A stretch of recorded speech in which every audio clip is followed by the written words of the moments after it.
As the climate warms, more and more frequently, mockingbirds are remaining in northern parts of their range throughout winter. This is especially common in warmer winters where they can continue to find food. Mockingbirds are especially common in the southern United States.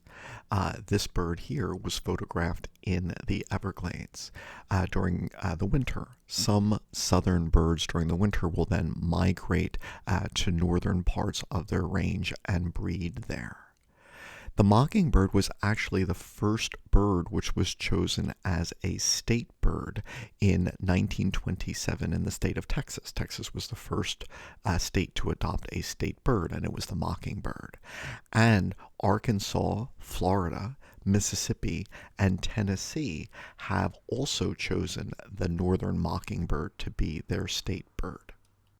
There are a number of different species of mockingbird that can be found throughout the world. They are classified in the same family as catbirds and thrashers.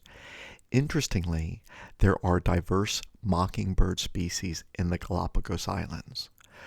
When Charles Darwin visited the Galapagos Islands, he noticed that different species could be unique to specific islands, and this helped spur his evolutionary thinking. We often associate this realization with Darwin's finches. First of all, Darwin's finches are not actually finches per se, but rather tanagers. And Darwin did not realize that finches also demonstrated this principle until later. If one were to ask which species in the Galapagos were among the very first that gave Darwin the spark of this idea, Galapagos tortoises would be on that list, but so too would mockingbirds.